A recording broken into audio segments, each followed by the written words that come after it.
اور جو مسلم لیگ نون ہے یا پھر پیپلز پارٹی کی جو آگے آنے والی نسل کی جو سیاست ہے وہ نوجوانوں کے اندر کہا جا سکتا ہے کہ نوجوان ہیں، لیکن اس کے باوجود عمران خان جو ہے وہ 60 پلس ہونے کے باوجود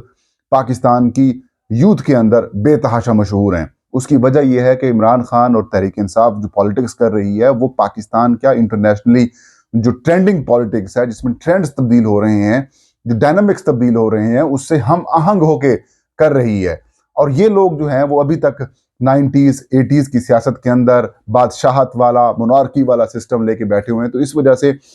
یہ پاکستان کی جو موجودہ یوتھ ہے اور جو ووٹرز یا یوں کہیں کہ جو نوجوان ہماری پاپولیشن ہے، اس کے اندر یہ ہم آہنگ نہیں ہو پا رہے، ایڈجسٹ نہیں ہو پا رہے،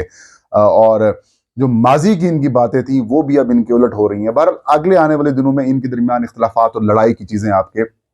سامنے جو ہے وہ آنا شروع ہو جائیں گی۔ اس کے علاوہ جو تحریک انصاف ہے ناظرین، جو میرا اہم اور بڑا ٹاپک ہے وہ یہی ہے کہ تحریک انصاف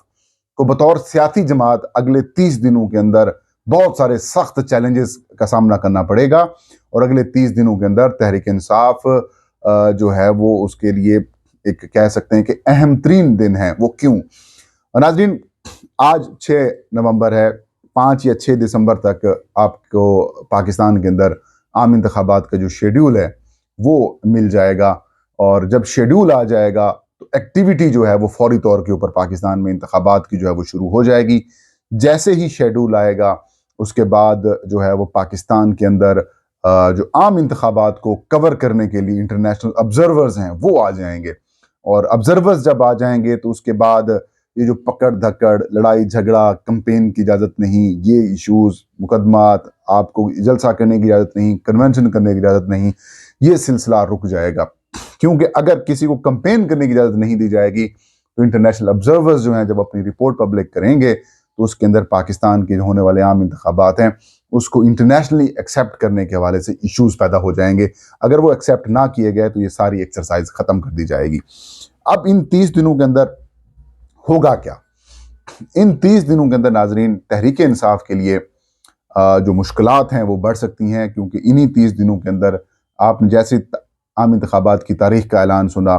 یا پھر اعلان کیا گیا، اس کے بعد 2-3 بڑی پولیٹیکل جو گرفتاریاں ہیں وہ کی گئی ہیں۔ اسد کیسر صاحب گرفتار ہوئے، اس کے بعد فواد چودھری صاحب گرفتار ہوئے، اور بھی گراؤنڈ لیول کے اوپر جو ہے وہ پی ٹی آئی کے ورکرز کے لیے ایشوز پیدا ہونا شروع ہو چکے ہیں، اور اگلے اس 1 مہینے کے اندر یہ جو ایشوز ہیں تحریک انصاف کے لیے یہ مزید خراب ہوں گے۔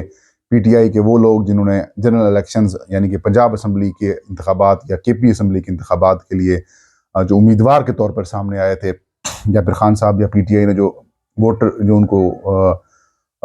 جو ٹکٹس جاری کیے تھے ان کو توڑنے کی کوشش کی جائے گی۔ استحکام پاکستان جو ہے وہ ان کی پینیٹریشن بڑھائی جائے گی۔ مسلم لیگ نون یا پھر پیپلز پارٹی کے اندر شمولیتیں ہوں گی، اعزاز ہوں گے، وفاداریاں تبدیل کرائی جائیں گی۔ یہ سارے چیزیں جو ہے نا اگلے کچھ دنوں کے اندر ہوں گی، لیکن ایسا نہیں ہے کہ سارا کچھ تحریک انصاف کے لیے منفی ہے۔ پی ٹی آئی کے لیے کچھ چیزیں مثبت بھی ہو سکتی ہیں، پی ٹی آئی بدلہ بھی لے سکتی ہے، کیونکہ اب عام انتخابات کی تاریخ کا اعلان ہو چکا ہے ناظرین۔ صدر پاکستان کے اپروول کے بعد الیکشن کمیشن آف پاکستان نے الیکشنز ایکٹ کے تحت بھی جو پول ڈے ہے وہ دے دیا ہے۔ سپریم کورٹ آف پاکستان اسے مہر لگا چکی ہے کہ اب انتخابات ہوں گے اور کوئی چونچا نہ کرے، اور کسی نے کوئی خدشے کا اظہار کیا کہ نہیں ہوں گے تو اس کے اوپر پیمرا اور باقی لوگوں کے تحت کہا گیا ہے کہ آپ ان کے خلاف کارروائی بھی کر سکتے ہیں۔ تو ایسی صورتحال کے اندر جب ڈیٹ اناؤنس ہو گئی ہے، اس کا مطلب ہے کہ پاکستان کے اندر اب انتخابات ہو رہے ہیں۔ جب تاریخ کا اعلان ہو جاتا ہے تو ساری جو پولیٹیکل انسٹیبلٹی ہے وہ ختم ہونے کی طرف چلی جاتی ہے۔ آپ نے دیکھا بھی ہوگا جیسے ہی تاریخ کا اعلان ہوا ہے تو جو سٹاک ایکسچینج ہے وہ پاکستان نفسیاتی حد بھی عبور کر چکا ہے، اور تاریخی طور پر بھی بہتری آ رہی ہے۔ تو یہ وہ میسج ہے جو سب کے لیے جو انتخابات نہیں چاہتے تھے ان کے لیے یہ میسج ہے کہ کس لیول کے اوپر جا کر پاکستان کے اندر پولیٹیکل سٹیبلٹی، جو معاشی سٹیبلٹی ہے اس کے ساتھ کیسے لنک ہے وہ آپ سب کے سامنے آ چکا ہوگا۔ تو اب پی ٹی آئی کو کیا کرنا چاہیے؟ پی ٹی آئی کو سب سے پہلے تو فیئر الیکشن اور فیئر لیول پلینگ فیلڈ حاصل کرنے کے لیے جو پی ٹی آئی کی جو لیگل ٹیم ہے، پی ٹی آئی کی جو لیگل ٹیم ہے اپنے تمام لوگوں کو، جو اپنی تمام تنظیمیں ہیں ناظرین پورے پاکستان کے اندر، اضلاع میں، ریجنز میں، ڈسٹرکٹس میں، صوبوں میں، وہ سب کے سب ضلعی انتظامیہ یا پھر صوبائی انتظامیہ سے رابطہ کریں اور انہیں کہے کہ ہمیں ورکرز کنونشن اور جلسے کرنے کی اجازت دی جائے۔ PTI کے جو لوگ ہیں وہ جلسوں کی اجازت مانگیں، اگر نہیں دیتے اجازت تو پھر ہائی کورٹ سے اور پھر سپریم کورٹ سے رجوع کریں، پھر الیکشن کمیشن آف پاکستان سے بھی رجوع کریں، کیونکہ اب الیکشن کمیشن قانونی یا پھر اخلاقی طور کے اوپر بند چکا ہے کہ اس نے اس ساری چیزوں کو PTI کو ڈاکومنٹڈ کرنا چاہیے۔ الیکشن کمیشن میں آ کے رجوع کریں اور کہیں کہ بھئی آپ کمپین، آپ کا پروگیٹو ہے، آپ تاریخ دیتے ہیں، آپ ہمارے کسٹوڈین ہیں انتخابی تاریخ کی، جس طریقے سے ماضی میں الیکشن کمیشن کرتے رہے ہیں، ہمیں الاؤ کرمائیں۔ صاف شفاف منصفانہ انتخابات کے لیے اور لیول پلینگ فیلڈ فراہمی کے لیے آپ کام کریں۔ اس میں آپ جسٹس قاضی فائز عیسیٰ صاحب، چیف جسٹس پاکستان ہیں، ان کو بھی جو ہے وہ ان سے بھی PTI جو ہے وہ الیکشن ان کو بھی ایکسپوز کر سکتی ہے، یا پھر ان کا جو کنڈکٹ ہے اس کے اوپر بھی وہ اپنی حق میں کرا سکتی ہے۔ ظاہر ہے کون نہیں چاہے گا کہ انتخابات سے متعلق معاملات تو شفاف نہ ہوں۔ ہائی کورٹ سے رجوع کرے، ساری چیزوں کو ڈاکومنٹڈ کرے، پبلک کرے اس کو، اور سوشل میڈیا یا پھر مین اسٹریم میڈیا تو نہیں دکھا رہا، سوشل میڈیا کے اوپر بھی ان ساری چیزوں کو کرے، تاکہ تمام جو چیزیں ہیں وہ نیشنلی یا پھر انٹرنیشنلی آن ریکارڈ آ جائیں، اور وہ چیزیں جو یہ اجازت نہیں مل رہی، الیکشن کمیشن ان کے ساتھ جس طریقے سے ماضی میں یا ابھی جو سلوک کر رہا ہے اس کو ایکسپوز کرے، انتظامیہ ہے، پولیس ہے، یا پھر جو باقی جو لوگ ہیں جو کچھ ان کے ساتھ جو حرکتیں کر رہے ہیں، ان سب کو اگر یہ ایکسپوز کرنا چاہتی ہے تو اس سے بہتر اپورچونٹی، گولڈن اپورچونٹی، سنہری موقع PTI کو نہیں مل سکتا۔ اور PTI کی جو لیگل ٹیم یا پھر جو فیسز ہیں یا پھر مائنڈز اس وقت موجود ہیں، وہ اس چیز کے اوپر جائیں اور ہر چیز ڈاکومنٹڈ کریں۔ اس کے بعد دیکھیے گا کہ یہ سارے لوگ بیک فٹ کے اوپر ہوں گے۔ یہ تھا آج کا ویلاگ، مجھے اجازت دیجیے، اللہ ہم سب کا حامی ناصر ہو۔